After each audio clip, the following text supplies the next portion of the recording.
No, the weather is very cold and you eat the ice cream.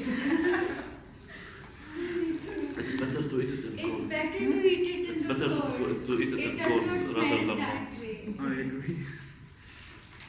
Yes, okay, that's okay. Like it. خلاص سامح.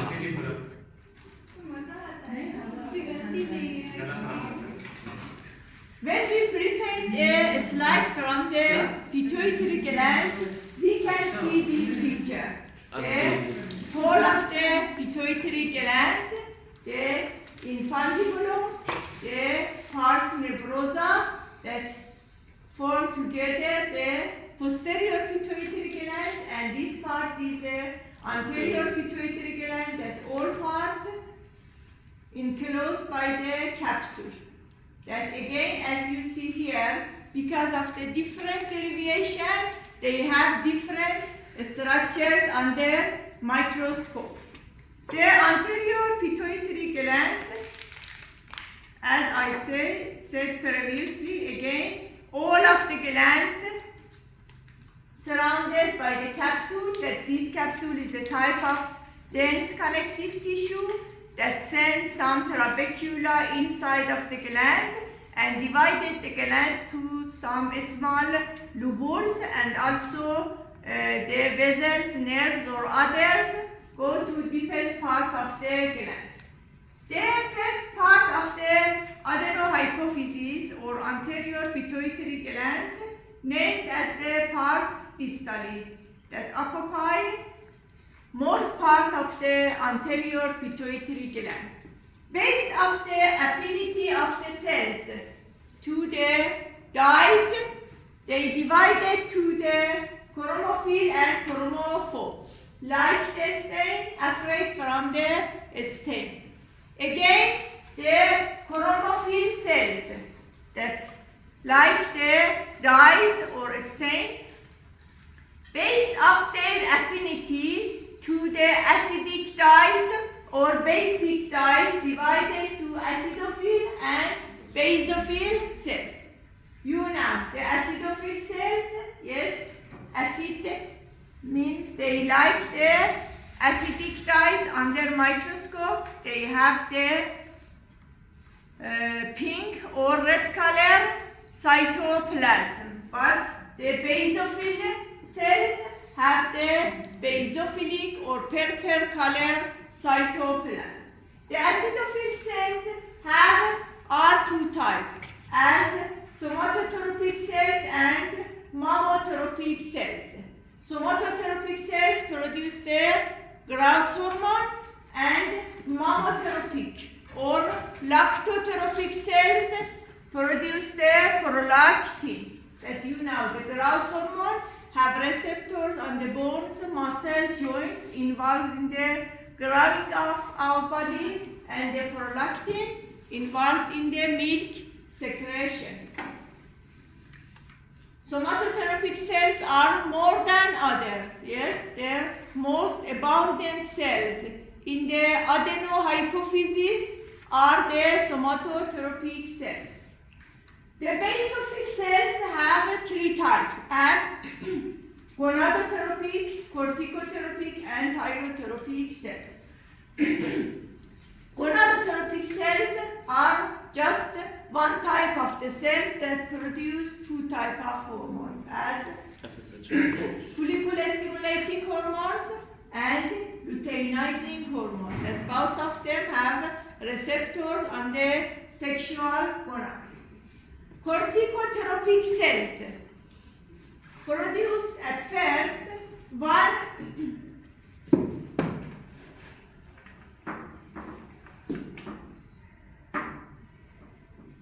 peptide as melanocortin.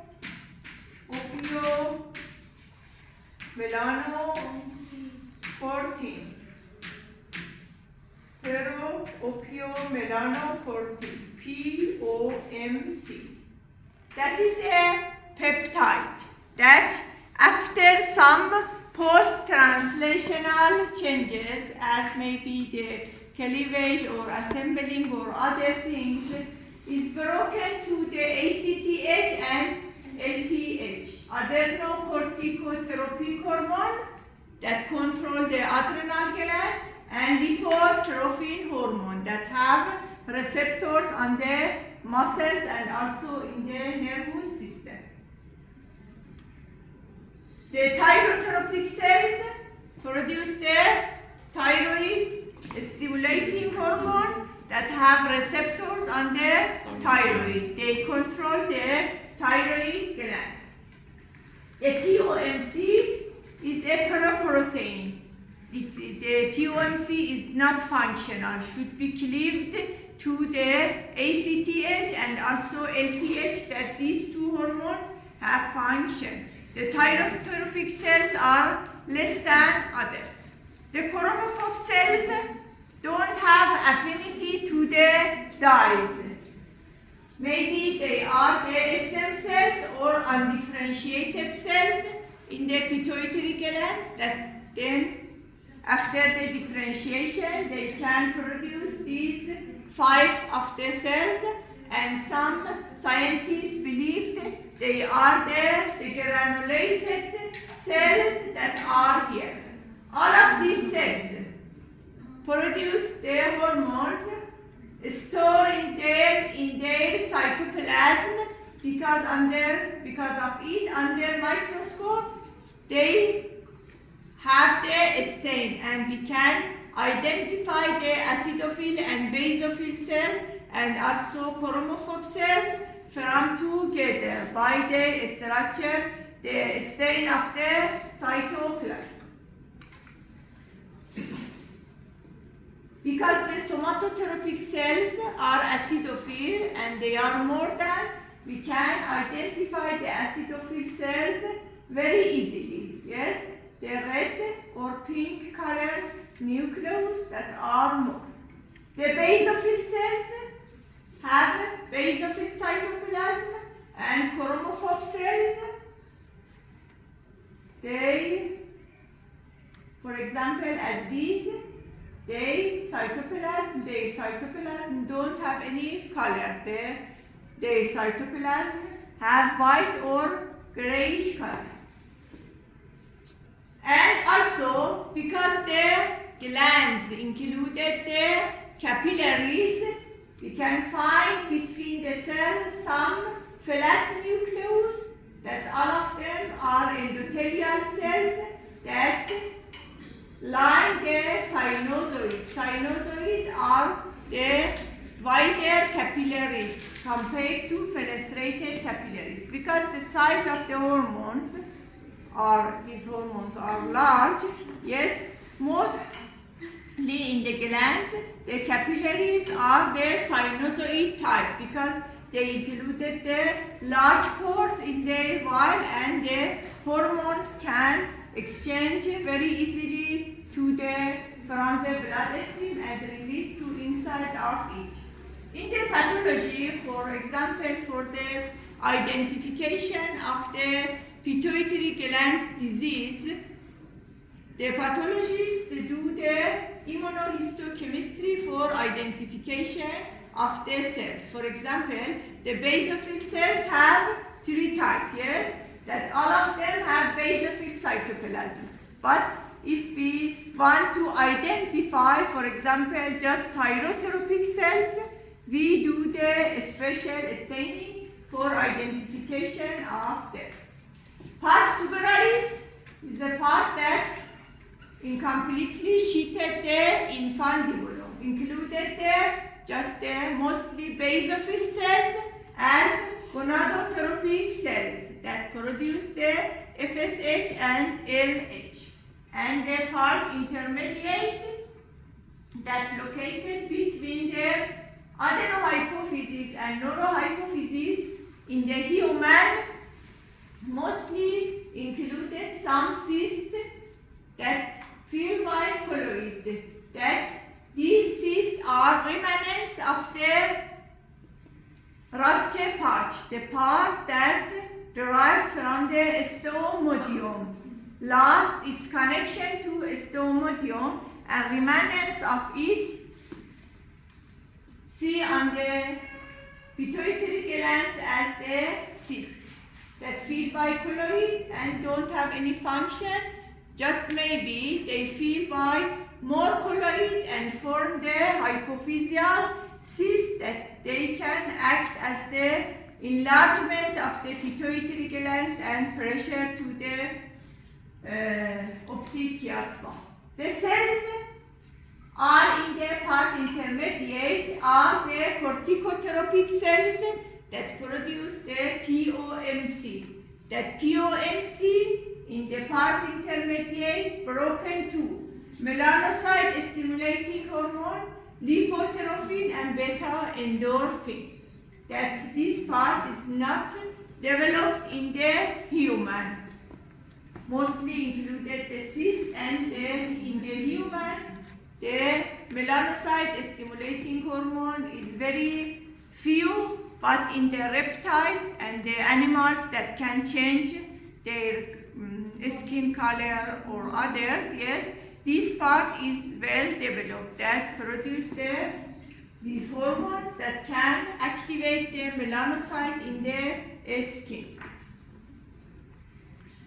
This table shows the type of the cells in the adenohypophysis, the type of them as acidophil or basophil, and also their hormone and the control of them, how they control in our body. That I think about this, explain for you in the physiology.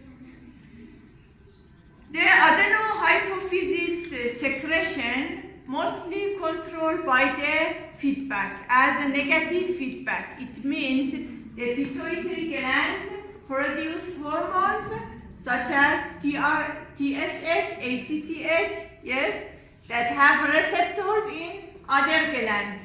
The production of the other glands such as thyroid hormones can send negative feedback and act as a negative feedback for controlling of the adenohypophysis. They named as feedback loop. But in the outside of this loop, also there are some hormones that control the pituitary glands, such as inhibin and activin that produced by ovary and testes that can control the releasing of the FSH and LH. One hormone as ghrelin that produced in the stomach stimulate the growth hormone, and also the oxytocin that additional to the lactotropic cells can stimulate the releasing of the prolactin. The hypothalamus produce some releasing or inhibiting hormones that have receptors on the adenohypophysis. Have receptors on the corticotropic cells, the thyrotropic cells, gonadotropic cells, or others. Yes, that the releasing hormone I think have 6 types. That the inhibiting are 2 types that have receptors on adenohypophysis. The adenohypophysis cells produce stimulating hormones that the target cells of these stimulating hormones are other endocrine glands that they finally produce the hormones and release them in the blood. This picture shows the enlargement of the pituitary glands. That is not very general, is not common, and also most of the enlargement of the pituitary glands that named as adenoma are the benign in the human, but this enlargement can pressure to the optic chiasma. The posterior pituitary glands or neurohypophysis derived from the floor of the diencephalon. It is a type of nervous tissue that included just the axons and glial cells. Why? Because the soma of these cells located in the hypothalamus, yes, on the paraventricular and supraoptic nucleus. Yes, that are in the hypothalamus. The posterior pituitary hormones manufactured in the hypothalamus, in the paraventricular nucleus and supraoptic nucleus as oxytocin and vasopressin. Then they transfer by axonal transportation to posterior pituitary glands and store here. For this transportation, the existence of the neurophysin are necessary.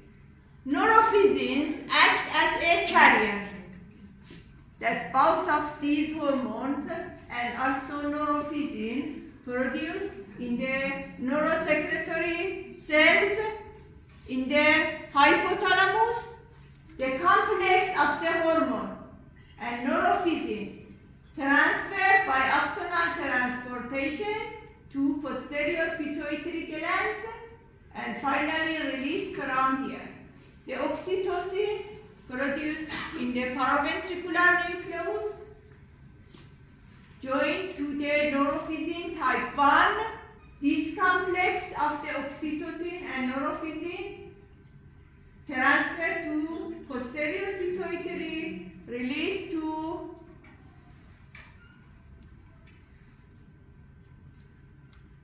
blood, and they target cells located in the uterus and also in the breast that involved in the labor and also in the feeding of the neonates.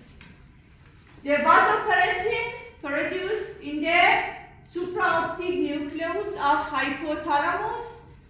Its carrier is neurophysin type 2. This complex transfer again to posterior pituitary, have target in the collecting tubules in the kidney and involved in the reabsorption of the water from these cells in the, for example, hypovolemia or hypotension. Neurophysin type 1 and type 2 not released from the pituitary glands. When they transfer these two hormones to the posterior pituitary, separate from them and again come back to the hypothalamus and use for other transportation. This show the releasing hormones have 5 and inhibiting have 2. The hormones that don't have inhibiting controlled by negative feedback by the other glands. The pituitary glands finally have 3 parts as posterior, anterior, and in some animals as intermediate pituitary glands. The posterior pituitary produces the vasopressin, oxytocin, the target cells, the intermediate melanocyte, and the anterior produce different type of hormones that have receptors in other glands or other endocrine cells and can control secretion of them. At 10,